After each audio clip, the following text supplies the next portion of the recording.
এটা হচ্ছে Google Pixel 5 আর Google Pixel 5 সহ অন্যান্য মডেলগুলো রয়েছে Google-এর যেগুলো হুট করে কিন্তু ডেড হয়ে যায়। আর রিসেন্টলি Google Pixel 5 এর অনেকগুলো ফোন আমি পেয়েছি যেগুলো ডেড মোডে থাকা ফোন এবং প্রত্যেকটিই কিন্তু CPU রিভলভ করে ফিক্স হয়েছে। তো এই ফোনগুলো সাধারণত রিপেয়ার করার আগে আমরা কিছু চেক করি এবং টেস্টগুলো করে যদি সেটাতে অ্যালাউ হয় যে CPU রিভলভ করতে হবে, তখন কিন্তু আমরা CPU রিভলভের কাজগুলো করে থাকি। তো এই ফোনটিরও সিপিইউ রিভলভ করব এবং সিপিইউ রিভলভ করার আগে আশেপাশে একটু টিন কেটে নিতে হয়। আবার অনেকে আছেন সম্পূর্ণ টিনটা কিন্তু একদম তুলে ফেলেন। আমি মনে করি সম্পূর্ণ টিনটা রেখে শুধুমাত্র সিপিইউ রিমুভ করার জন্য যতটুকু না কাটলেই নয় ততটুকু কেটে নেওয়া ভালো। এতে করে মাদারবোর্ডটা ঠিক আগের মতোই স্ট্রং থাকে এবং ভালো থাকে। অনেক সময় দেখা যায় পুরো টিনটা হিট দিয়ে খুলতে গেলে মাদারবোর্ডে যে পরিমাণ হিট অ্যাপ্লাই করতে হয়, সেই হিটের কারণে কিন্তু অনেক সময় মাদারবোর্ডটি বিভিন্ন সমস্যা হয়ে থাকে। কারণ এই ফোনগুলো কিন্তু বেশিরভাগই পেস্টিং করা আইসি থাকে এবং আইসিগুলো পেস্ট থাকার কারণে কিন্তু এই আইসিগুলো কিন্তু অনেক সময় হিট লাগার কারণে বলগুলো বেরিয়ে আসে বা আইসি ক্ষতিগ্রস্ত হয়।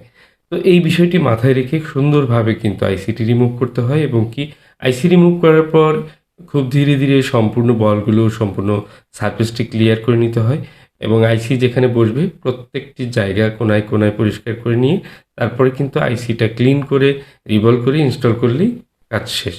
আর সিপিইউ ক্লিন করার পর আমি কিন্তু রিভলিং এর কাজটি করছি এবং রিভলিং করার সময় খেয়াল রাখতে হবে বলগুলো যেন ঠিকঠাক মতো হয়, প্রতিটি যেন সমান এবং সুন্দর থাকে এবং কোনো জায়গায় যদি কোনো ময়লা থাকে সেটা কিন্তু পরিষ্কার করে দিতে হবে।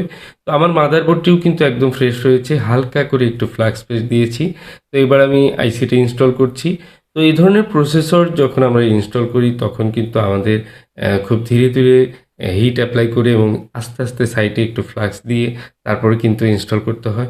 মানে আইসিটি যখন প্রত্যেকটি বল কানেক্ট হয়ে যাবে তখন হালকা করে একটু পেস্ট দিয়ে একটু নাড়া দিলেই কিন্তু বোঝা যায় যে না আইসিটি ঠিকঠাক মতো বসেছে কিনা।